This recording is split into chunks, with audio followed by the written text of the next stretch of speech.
Hole 1 at Southside. This is a 272-foot par 3, straight out there at the basket. Wind is a little bit stronger than I would like. It's headwind, so I don't have to throw as hard, but I'm going to have the basket there. We're going to take 2 off the first tee, see how this goes.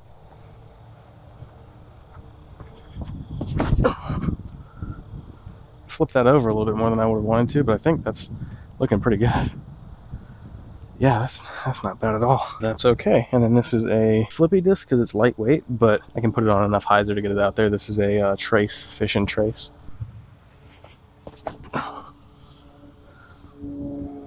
Wow, that turned all the way over. It's about pin high, but it's pretty far right. All right, so this is where the T-bird landed. I'd say let them go through, I guess.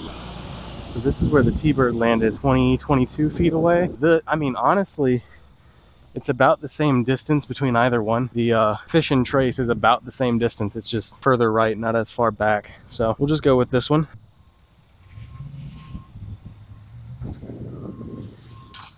Let's go. This hole I actually prefer to have my camera all the way back at the basket for hole 1. 218-foot par 3. It starts over here on this tee pad, ends in the tree line over there. I'll probably zoom in on it, you can see it. I'm gonna throw my iDog here because I found when I was out at the tournament, it fades out at just the right distance for this kind of throw. So I'm gonna see if I can just get it around the tree line. Oh, I didn't flip it over. I think that's still a decent putt. This is my pixel that got taco folded at Golden Grove.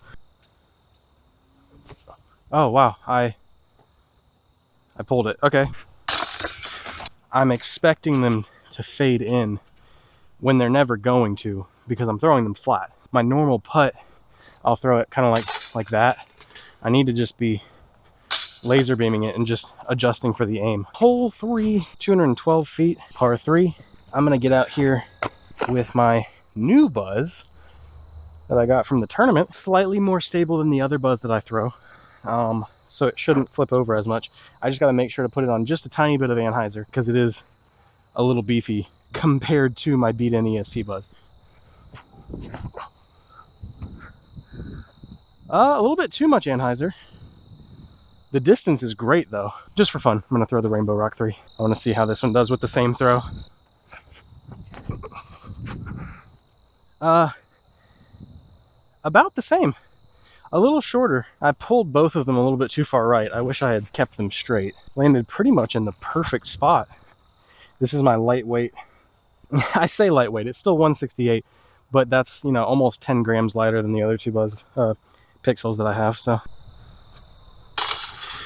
That's a birdie, baby. So this is hole 4, 225 feet, about a 10-foot elevation drop, 6 foot, yeah, maybe like 6 foot elevation drop. This would normally be where I would throw something like a Watt or even my Pixel. I'm gonna throw my new Kratos because it's overstable.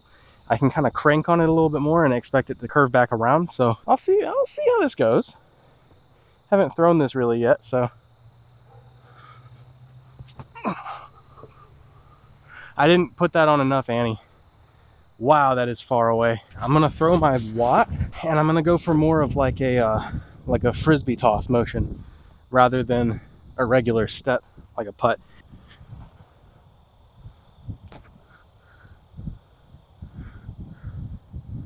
It's definitely up there for sure. Let me give it my Pixel step putt. That's some wind, so I'm gonna have to put this on anhyzer. It's gonna go way far away, but no anhyzer. Again, oh, and the wind caught that one. Oh! Every single putter in my bag on the ground right here. I guess I'll just use the beat-in Pixel that I threw last. Still a par. All right, here we are. Par 3, 205 feet, not very long. I'm gonna give this a forehand with my new buzz. See if I can get it down there. I would normally use my Truth, my EMAC Truth for this, but I think I'm gonna get the flight that I want out of this disc more likely. So as long as my release is right.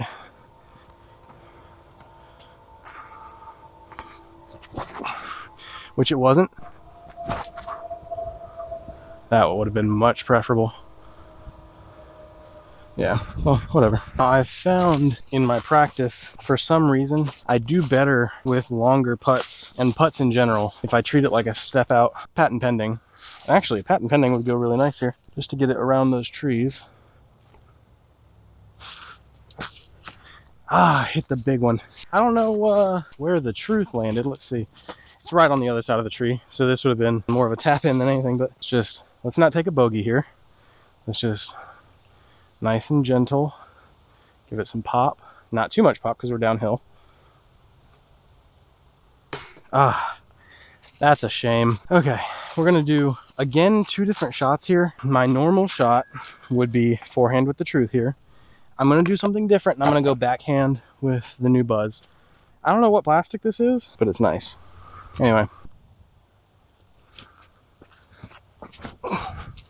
Didn't flip over, hit something.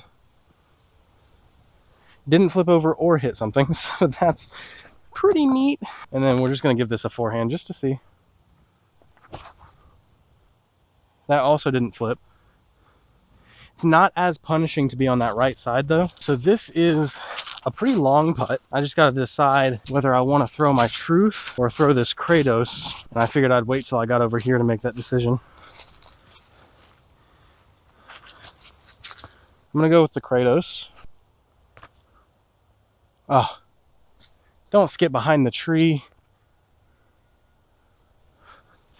Both of them skip behind the tree. What in the world? This is a makeable putt for sure.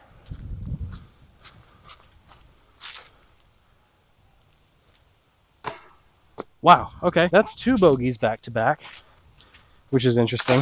That just erased the 2 birdies that we had earlier in the round. Tee-pad is right here, but it's easier to get a shot at the basket from here. So you guys will see that. I'm also gonna try 2 different shots here. I'm gonna try 1 forehand with the truth, 1 backhand with the Buzz on Anheuser.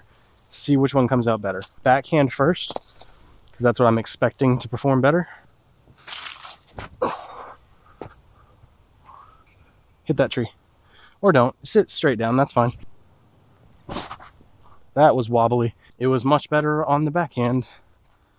Surprise, surprise. I like that they have these logs kind of showing the fairway here. That's pretty neat. I wonder if they're gonna do that all over. Maybe they'll do it on that side as well. That'd be pretty cool. Okay. Well, I turned my bag over and the Kratos fell out. So I guess it's choosing itself for this putt. The Leopard, the DX Leopard also fell out, but I don't think that would make a good putting putter. However, because it was so adamant, I'll give it a shot after this and see how it did. Really not a bad approach from where I am. Give the Leopard, the DX Leopard, a throw. All things considered, it could have been much worse. So a tap-in par to stop the bleeding. We can still make -2 fairly reasonably, and it's not completely out of the question to make -3 still, because both of the holes that are left are completely aceable. So this is where normally I would throw a backhand with my Nord. My Nord is in a lake currently, so I'm gonna throw backhand with my Rainbow Rock 3 and just try to skid it down there next to the basket. Not doing an ace run on this one. Just trying to get it down there. Get around that. Wow, I squared that tree. Rock 3 is there. This is not unmakeable. This is just a very long birdie putt. We're gonna give it a step putt.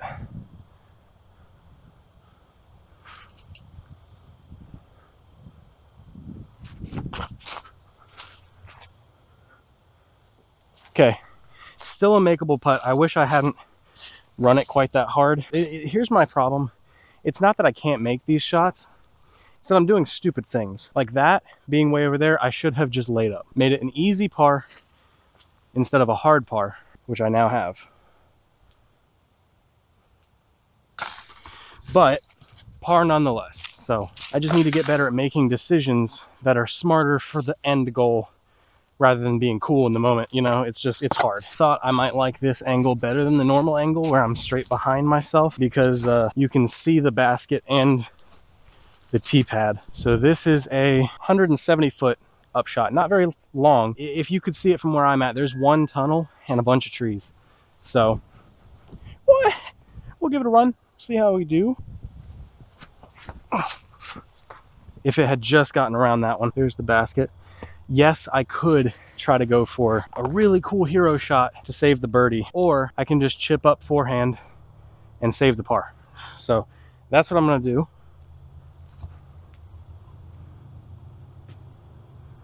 I think that's parked. So not as parked as I would wish to be. That really sucks.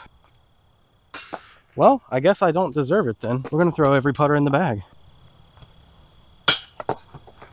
Overcorrected.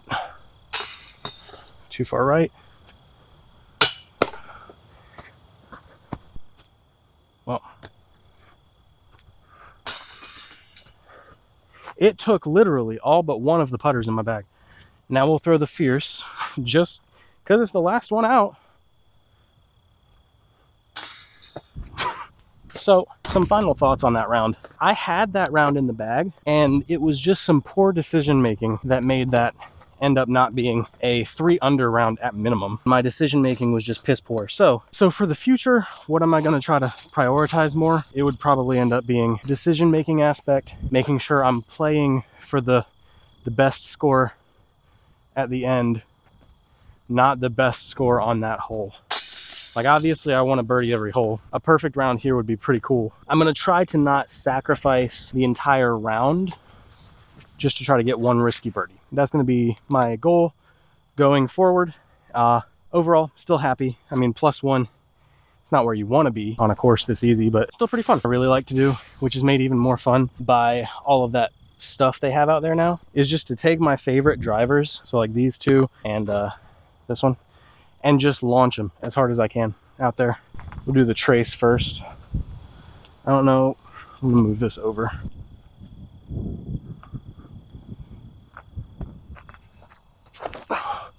Oh, I didn't put that on enough hyzer. That's launched though. It's in the soccer field, that's pretty cool. Ah, that slipped out of my hand. That's gone.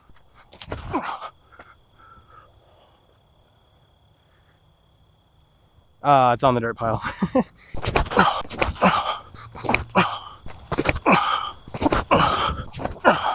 The only one that cleared the dirt pile was the Trace, so